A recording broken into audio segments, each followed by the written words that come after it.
Let's begin by telling you that Nigeria's army has pledged to redouble its efforts to ensure that terrorists and criminal elements have no breathing space in the country. This was made known by the Chief of Army Staff while feasting with field troops at the Forward Operation Base in Rijana, Kaduna State, northwest Nigeria. Amadin Uyi reports.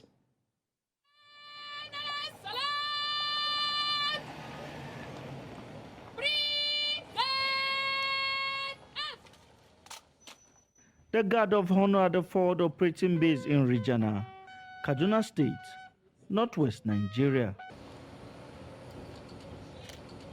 Senior military officials had visited troops on the field as part of efforts to encourage them.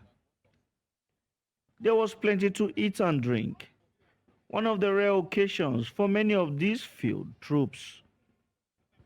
The Chief of Army Staff, who was represented by the General Officer commanding one division of the Nigerian Army, says that troops will redouble their efforts to ensure that terrorists and criminal elements have no breathing space in the country. Troops are always motivated to accomplish all statutory tasks. It is also an avenue to spur you up in order not to rest on your oars, but to redouble your efforts in order to ensure that there is no safe haven left for terrorists and insurgents within our area of operation.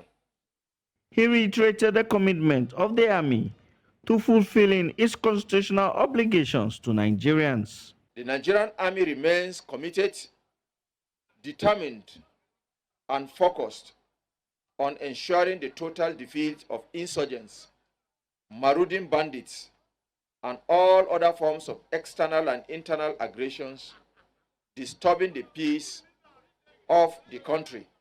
Also, the representative of the Kaduna State government promised to partner with the military, commending them for the rescue of the abducted Kuriga students.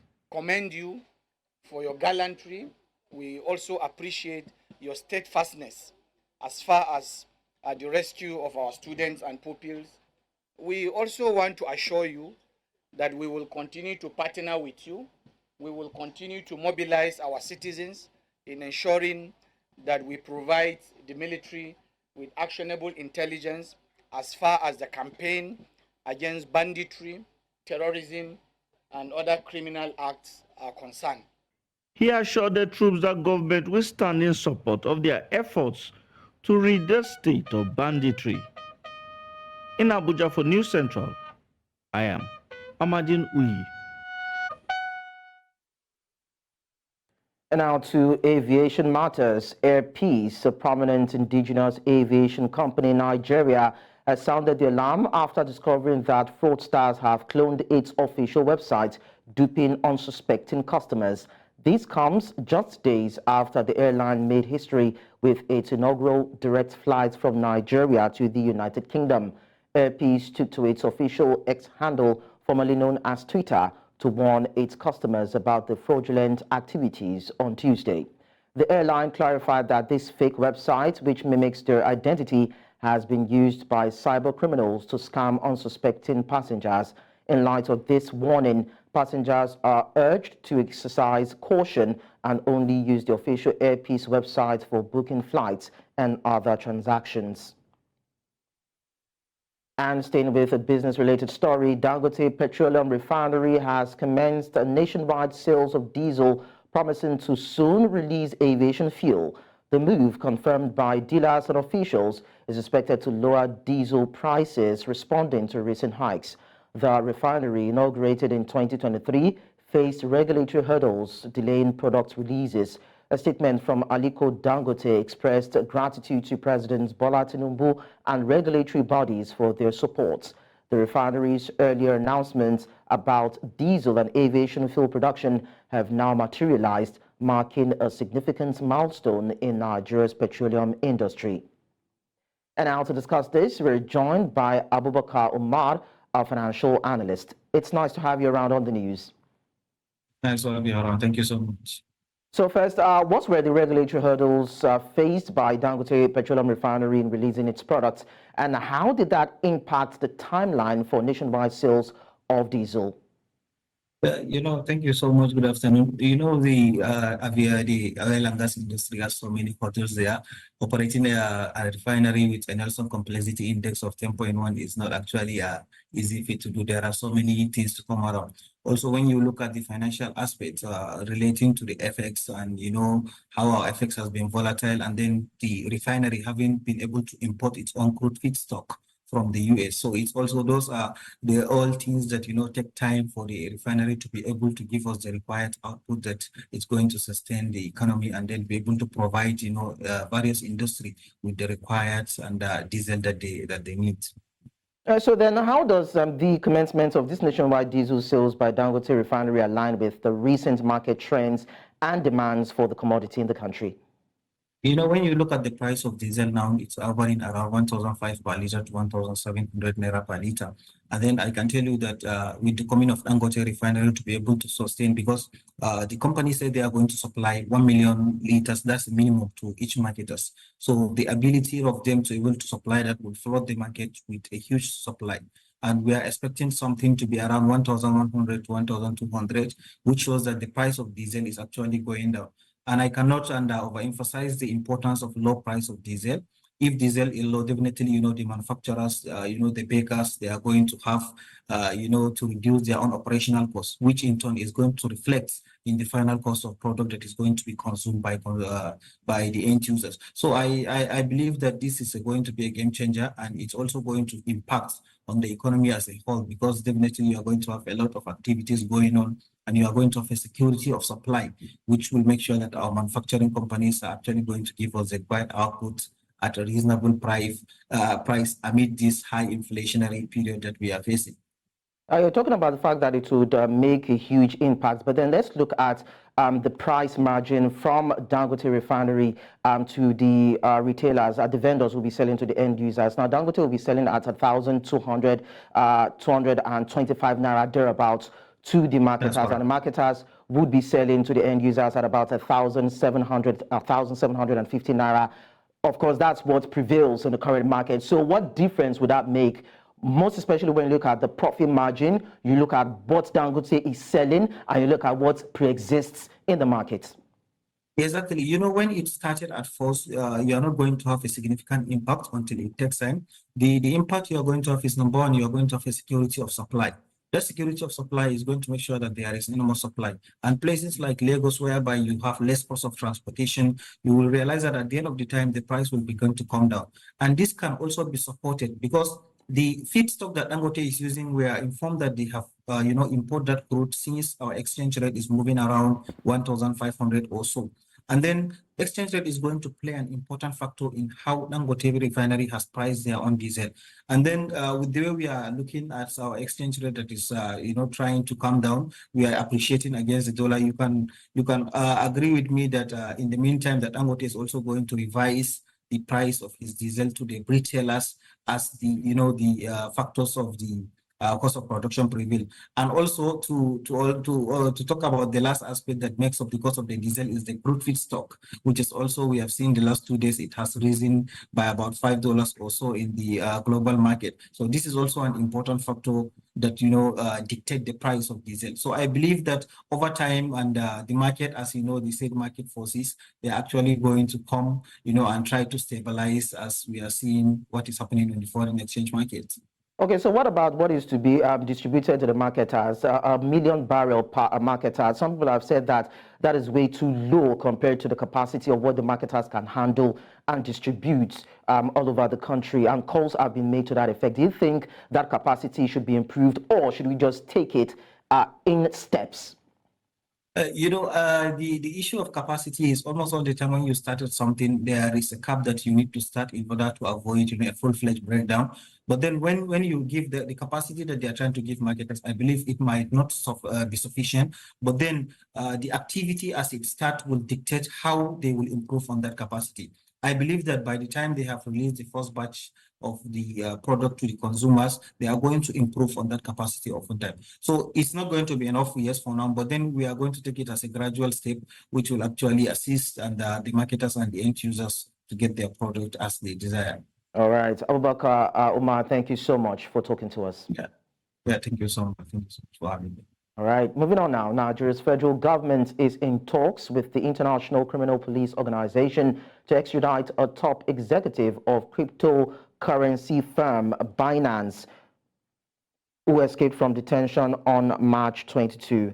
Nadeem Anjarwala, the fugitive in question, along with another executive, Tigran Gambarian, were detained in Abuja over allegations of money laundering. Despite stringent security measures, Anjarwala managed to flee the country using a Kenyan passport. However, the federal government insists that Anjarwala's absence will not hinder the legal proceedings against Binance and Gambarian, who are set to be arraigned in court on Thursday. Meanwhile, investigations into Anjarwala's escape are ongoing as security personnel involved are being questioned by a special investigative team comprised of various agencies. Now, let's tell you about the ongoing challenges faced by port stakeholders and residents in Apapa, Tinkan, and surrounding areas as we assess the effectiveness of government intervention. Over the years, residents and stakeholders in Apapa and Tinkan Island have been grappling with hours-long traffic jams, making it difficult to access homes and offices. Truck owners and drivers, essential stakeholders in port operations, have accused government task force teams of high-handedness, bribery, and corruption, just as the inefficiency in the management of port access roads has led to skyrocketing haulage costs and importers abandoning their cargoes. Businesses in Apapa are losing billions of naira as they struggle to navigate through the gridlock caused by trailers and trucks.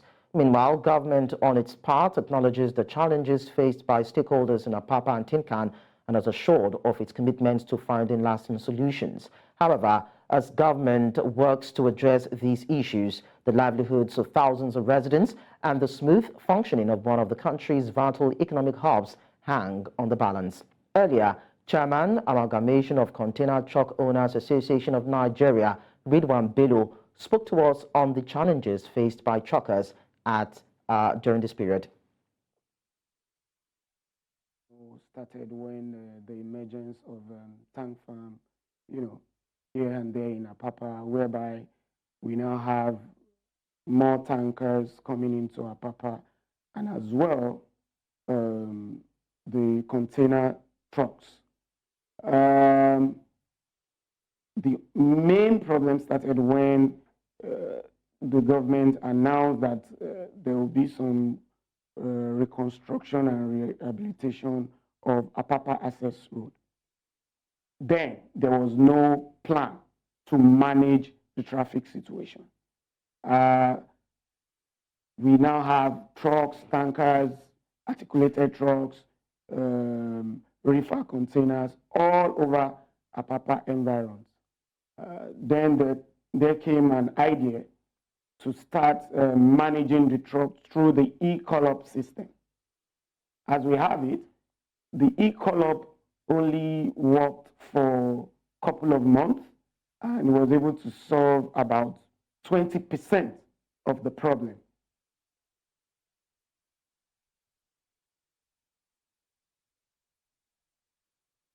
And now we go on a break. We'll bring you more stories when we return.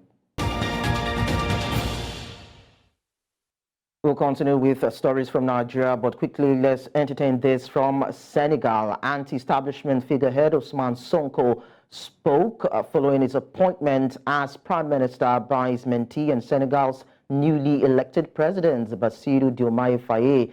Leader of the Pastef party, Sonko says he's aware of the importance of the trust the president has placed in him and will spare no efforts to achieve the goals promised the Senegalese people. Sonko is expected to form and present a new government to President Faye. Que je mesure la confiance et l'importance de la confiance qu'il a placée à notre personne, en nous nommant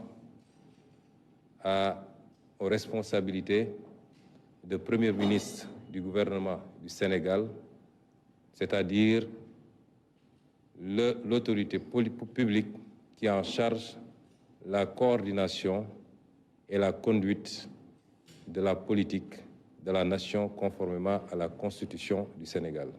C'est une lourde responsabilité puisqu'il s'agira de coordonner justement cette action et de conduire les équipes qui devront travailler d'arrache-pied à la réalisation des objectifs qu'on s'est assignés dans le cadre effectivement de cette politique de la nation qui désormais s'articule autour de notre programme que nous avons élaboré en commun, que nous avons présenté en commun aux Sénégalais et que nous avons défendu ensemble, le programme qui s'intitule Pour un Sénégal souverain. And now to discuss this, I'm joined by the Executive Director, Not Too Young to Lead Initiative, Elvis Akobi. Elvis Akobi, it's nice having you around. Thanks for having me too. So you just listened to Ousmane Sonko there, the Prime Minister of Senegal, saying that they'll start pushing discussions and bringing up policies to bring about a sovereign, just and an economically viable Senegal. Do you think that with its metal and what Diomaye Faye presents, they will be able to achieve this for the country? Yeah, I think they will because there are young people with they have objectives. They knew what they wanted and they went for it. They knew the challenges they were going to face and they went through the challenges. And for me, power is not given, but it's taken, and that's what they've proven as a people. Dango and Faye, I'm very, very happy. When I got the news of the victory, I was very, very happy. I called my director there and we celebrated about it. But you see, the Senegalese election for me was an eye opener because young African Democrats they know that the previous administration seemed autocratic, owing to the fact that that administration put young people through hell. And what you saw was young people, the power of young people, the power of the citizenry. They were organized. They went against challenges that we always face, mostly in Nigeria, ethnicity, social strata, and all that. And they put their future in their hands. And that's how you see they needed change and they went for it. And that's how the president became. If you agree with me, in his speech, inaugural speech, he talked about as in putting back the economy properly and creating jobs for young people. And I think I'm confident both Fire and Sanko will put Senegal on the world map. So next. Okay, we'll come to the matter of the power of the young people in a bit, but then we saw a president in power, but then was previously detained and incarcerated alongside Ousmane Sonko, only for Diomaye Faye to become president, winning the election, coming out of prison in 10 days. So I'd like to know what actually stood out for Diomaye Faye in this election. Was it Sonko's influence? Was it Saul's underperformance or fall from grace? Or was it just the Senegalese citizens who felt, hey, we've had enough? Yeah, the Senegalese citizens, they felt they needed change. For a country that the former president shut down the civic space, internet was not working. For me, that's autocratic, even pushing for a third term bid. The young people, the citizens, they were tired and Fire was available. Since Sonko was disqualified, Fire was the next available person and it was a voice. You see 10 days campaign, 10 days of community mobilization, and we got here and today we have a 44-year-old president who I'm very, very bold to say is competent and has capacity.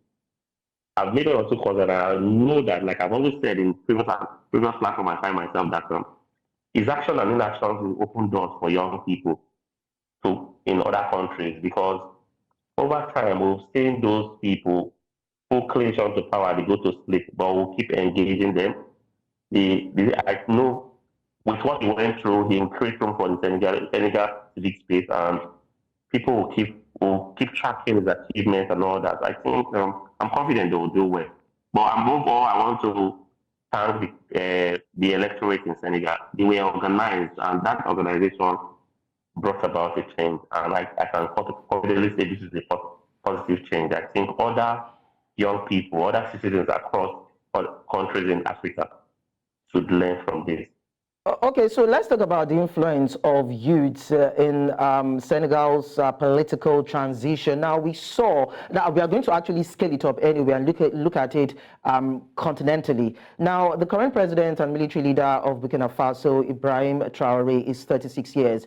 Mahamat Idriss Déby Itno of Chad is 39 years. We have an interim president in Mali, Assimi Goïta, 41 years. Mamadi Doumbouya, military president of Guinea, 44 years, and now we have Diomaye Faye, 44 years. So when you look at this, does it say or speak about an African politics that is about to see a revolution that is to be championed by the youths? Yes, it is. Because over time, we've contracted governance to people who say this during campaigns and who are not in sync with what young people need. I had the privilege of engaging a lawmaker, and I said, every time we talk about budget, do you go back to your constituents and tell them that what do you want as a people? You don't just bring up budgets and you do things. It's not, for me, development is not about road construction. It's about building minds. It's about building young people, building spaces for young people, so that they can compete with their contemporaries outside the globe. But you see, at the moment, with this wave of young people steering the ship of African countries, this wave will sweep over the entire African nation. That's the aim. That's what the North Young Police stands for. And that's our objective. And that's what we're looking at. We'll continue engaging those persons who contracted governance with, mostly those that have been recycling themselves. That there's a generation of young people they need to negotiate with. And I will say this, that every young person, every citizen, mostly young persons across the African continent should know that the people's power is what is at play. And once we are organized, the people's power will manifest. And that's what happened in Senegal. Okay. Elvis Akobi, thank you so much for talking to us. Always a pleasure. Now, go back to Nigeria to tell you that the country's federal government says that in the last 6 months, over 2 million out-of-school children have been enrolled back to school. This was made known by Nigeria's Minister of Education during a quarterly citizens and stakeholders engagement in Abuja, which x-rayed achievements in the nation's educational sector. Our correspondent, Idong Joseph, reports. The maiden edition of a quarterly citizen and stakeholders engagement on Nigeria's education sector. The engagement aims to brief citizens and stakeholders on activities in the sector, as well as sustain public trust and improve transparency and accountability. The Minister of Education, while presenting a paper on the achievements and deliverables of the ministry, says that over 2 million out-of-school children have been enrolled back to school in the last 6 months. In the last 1 month or so, I have met with about 12 governors at least, and I have not seen a single one who is not excited about what is happening in the ministry and what we are bringing on board, because it is all for their own benefit. Also, you can see out-of-school children, the number that have been enrolled so far, about 2 million. In various areas, in basic schools and Arabic literacy programs, vocational training. You can see about 2 million plus. While emphasizing the need for a joint approach in addressing the current learning crisis being witnessed at the basic educational level, the both ministers of education say preparations have reached an advanced stage to commence skills development of students. We have opened, constructed through UBEC and commissioned a digital institute in Abuja here. The idea is to train our teachers across the country in the use of digital facilities in teaching. And right now we have close to 1,000 teachers undergoing teaching. In terms of our constructions, which is also a major thematic area of our school, we have put much emphasis of recent to the innovation, to the construction of our vocational schools. So far, we have over 21 schools that have been completed, fully furnished, and that will be handed over to the state. The essence is to see that we can have the education we want. And the education we want right now is not an education that will just based on paper qualification, that somebody cannot add value to himself or to the general public. He emphasized the need to get reliable and timely educational data at all levels, saying there are ongoing efforts to build a database for the sector. In Abuja for News Central, I am Idong Joseph. Coming up on the news, Uganda court rejects bid to overturn anti-gay law. We will bring you details of this and other stories shortly. Don't go away.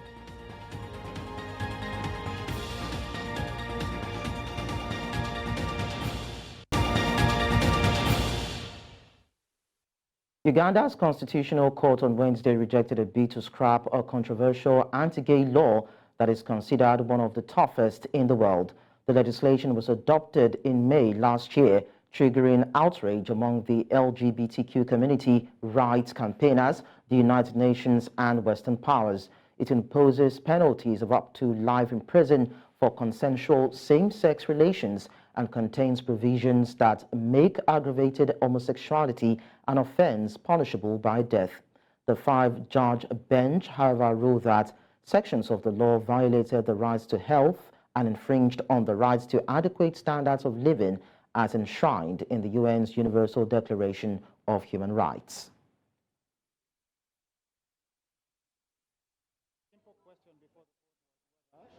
The equal protection of law under our constitution extends to every single Ugandan, regardless of whether we like them or we don't like them. And I think in that regard, the court, I think, let us down and failed to protect a section of our community. Given the conservative leaning of the court, the bench had members of the Pentecostal movements who are behind the enactment of this law. Not much was expected from those individuals. They may be judges in gowns, but they have sentiments that we all know publicly, and many of those have a conservative religious leaning, and you can see that reflected in their decision. And we'll challenge that and see what the Supreme Court says. That we came to this court with very high expectations, expecting that the judges of Uganda will stand above cultural prejudice and bigotry and make history. Unfortunately, the court, in its wisdom, has failed to stand beyond and above our cultural prejudices and our bigotry, and has gone with the public sentiment. Because, as far as we are concerned, homosexuality destroys individuals, homosexuality destroys families, homosexuality destroys society. In the meantime, police in KwaZulu-Natal have shot and killed 9 suspects in Marion Hill. According to police, they received information on a group of suspects who have been terrorizing the area, committing violent crimes such as armed robberies, rapes, murders, and house robberies, and they acted on it in the early hours of Wednesday. And at this time, to talk to us is the police spokesperson from KwaZulu-Natal, Robert Eswane. Thank you so much for joining us on the news. Thank you for having us. So I'd like you to provide details on the recent incidents where 9 suspects were killed by the police in KwaZulu-Natal, and what were the circumstances surrounding this operation?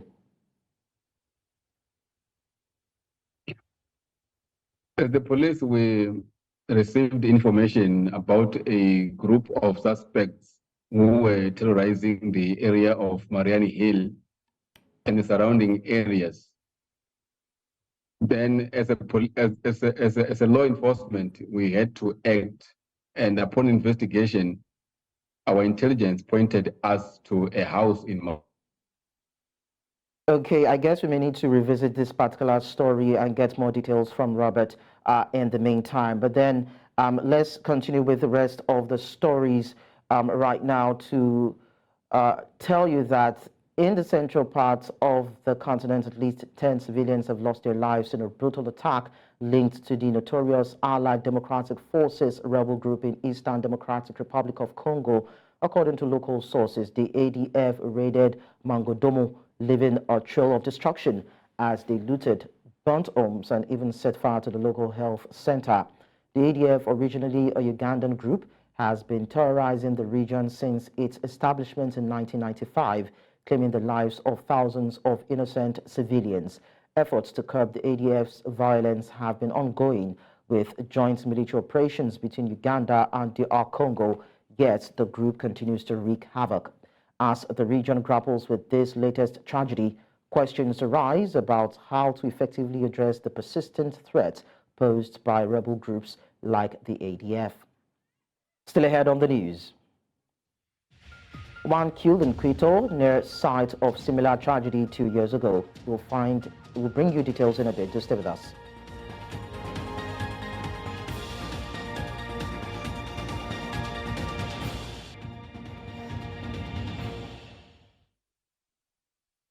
From other continents, we tell you that at least 9 people were killed and more than 900 injured on Wednesday by a powerful earthquake in Taiwan that damaged dozens of buildings. Officials said the quake was the strongest to shake the island in decades and warned of more tremors in the days ahead. Wednesday's magnitude 7.4 quake hit just before 8 a.m. local time, with the United States Geological Survey putting the epicenter 18 kilometers south of Taiwan's Hualien city at a depth of 34.8 kilometers. 3 people among a group of 7 on an early morning hike through the hills that surrounded the city were crushed to death by boulders loosened by the earthquake. Joining us now to give us a bit of more details is our international correspondent, Afia Hagen. Afia Hagen, so what is the latest from Taiwan? Well, it's thought that there are about 130 people trapped after that earthquake, the biggest earthquake that Taiwan has seen for 25 years. In Taiwan, they measured it as 7.2 on the Richter scale. The US Geological Survey put it at 7.4, and Japan measured it at 7.7. So that gives you an idea of how huge it was.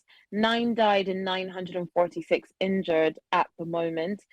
So 137 people trapped. They are made up of 50 hotel staff who were traveling in minibuses. They're trapped in the minibuses, and the earthquake has downed mobile phone networks, so contact has been lost with them as well. Another 70 people are trapped in a mining area in northern central Taiwan, and 6 people trapped in a separate mining area southwest of the capital, Taipei. 11 people trapped on the Taiwan provincial highway, and 77 people who were trapped underground in Hualien County are presently being rescued. Now, aftershocks have caused 24 landslides and damage to 35 roads, bridges, and tunnels. And there was hundreds and hundreds of aftershocks hours and hours after the earthquake took place. So then how did the earthquake impact local areas around Taiwan?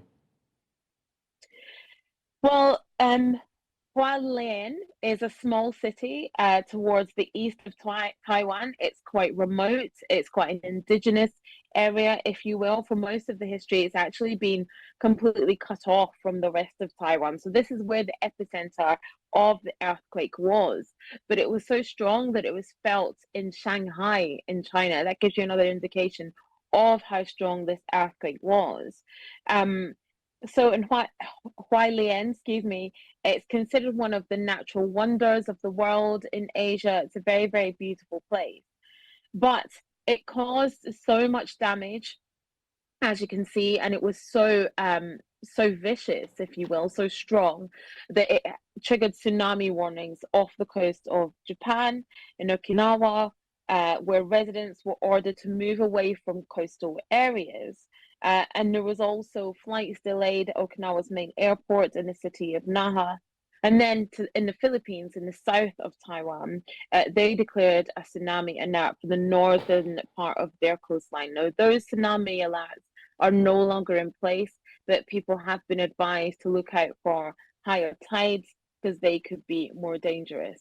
So as well as impacting Taiwan itself, in the city or in the area that it took place in, its effects are being felt far and wide in the region with tsunami alerts issued in Japan and Philippines. Like I said, those have now been repealed, but warnings for high and strong tides are still in place. So is there a possibility that this earthquake could impact the world economy? Oh, absolutely. I mean, Taiwan is a huge manufacturer on the global market. It manufactures lots of parts and lots of things like our iPhones, like trainers from brands like Nike. You know, lots of those things are manufactured in Taiwan. Now, if you have a situation where you have factories off grid, factories being damaged in this earthquake, then that could most definitely slow down production for things like Kindles that are made by Amazon, for video consoles made by Nintendo and Sega and Sony, as well as Apple. Like I said, they make semiconductors and parts of iPhones, and major suppliers for clothing brands, your Nike, your Adidas, and things like that. They make components as well as the actual things as well. So it could have quite a bad effect if you have factories that are damaged, that are offline because of this earthquake. You could see that impacting the manufacturing of the products that we know and love and use every single day, and could make them harder to get, and of course push up costs. Afia Egan, thank you so much for the updates. Moving on now, the olive trees have played a crucial role in Israel's history for over 3,500 years and are the most valuable commodities in Israel till date. The tree is just as important in modern Israel as olives and olive oil, and are a staple of nearly over every meal in the country, with olive oil a major export. Also adding to the significance of the trees is the recent discovery by scientists that olive trees hold the key to making the desert bloom. News Central's Wongdani Siziba takes us to Bethlehem, where the beauty of olive trees is transformed into beautiful ornaments. In this holy land, I was greeted by a landscape rich with history and symbolism. Amidst the lush greenery, my eyes fell upon an olive tree. At the first glance, it appeared no different from any other tree. Little did I know it held a profound significance in this land. I was told that this was not just any tree, but the reverend olive tree. Memories of biblical tales flooded my mind, particularly the parable of the olive tree, and where Israel is often depicted as an olive tree, a concept I had encountered in the pages of the Bible. Here in Israel, the olive tree is a treasure to many households in the region, providing not only olives and olive oil, but also wood for carving and crafting. In the town of Bethlehem, a small factory is keeping the tradition of olive wood craftsmanship alive. Using techniques passed down through generations, skilled artisans here transform the sacred olive wood into intricate ornaments that are sought after by people around the world. It's mentioned many times in the Bible, you know, and it lasts for long all the life, long time. Yes, so we use it, and it will not change all the years, and it's very good, as I told you. It lasts for a long time. From the Last Supper to the crucifixion, this olive wood ornament serves as a tangible connection to the stories of the Bible, bringing the faith and traditions of the Holy Land into the homes around the world. From nativity scenes into intricate carvings, these ornaments are a testament to the enduring legacy of the olive tree and its significance in the lives of those who call this land home. So this is a community store, cooperative. Okay, all the families, each family makes something from these, the olive wood carving, all the kinds of jewelries, gold, silver. We have all the olive wood carving, nativity, statues, kitchen items. We have crosses, all kinds of crosses, Jerusalem crosses, normal crosses. Yes, for all denominations, Protestant, Latin, Catholic. Yes. And what else? And we have anointing oil. We have also ceramic. It's all hand painted. The pride, reverence, and a deeper understanding of the significance of the olive tree that I gained brought me to the realization that in the land of Israel, the olive tree is much more than just a spiritual symbol. In Israel, Bethlehem, for News Central, Bongani Sizima.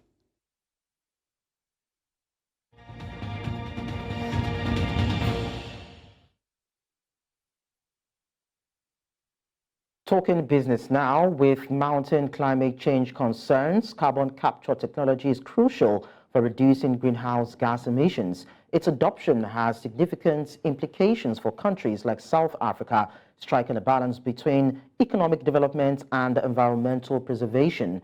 Both carbon capture and use and carbon capture and storage are vital in curbing climate change as they reduce CO2 emissions and aid in achieving a carbon neutral future. Tumi Gomo, CEO of EPCM Global Engineering, provided insights on the distinctions between CCU and CCS during an appearance on the Business Edge show. The gas, the carbon, condense it and then push it underground for storage facilities, and that program is still going ahead. But we've also realized that there is value in carbon. So typically in the carbon CCU, which is the utilization, which is the technology we're in, is you take all of these flue gas concentrations and you make a circular economy, industrial chemical or agricultural chemical. And that allows you to put it back into the system and reduces the need for additional chemicals into a growing economy. So all of a sudden, what was a climate change requirement becomes a financial opportunity. You produce a huge amount of chemicals which go into industrial processes. Some of this CO2, funny enough, goes into the proposed fuel. So you can make a 0 ppm kerosene, which is what we started exploring, is we can make a 0 ppm kerosene from smoke, from industrial processes. So this is where the difference is. We make chemicals that can be used again, therefore reducing the requirement of the flow of chemicals within the environment.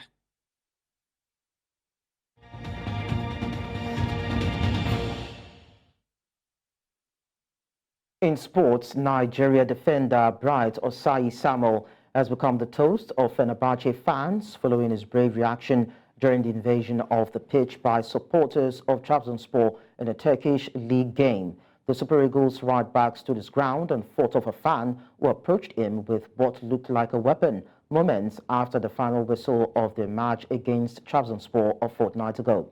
Osayi Samuel helped the Turkish Giants to a 3-2 victory on the road before leaving for international duty in March. Following his return to Turkey, the fans assembled at the stadium following the end of the team's extraordinary general meeting to cheer the defender on.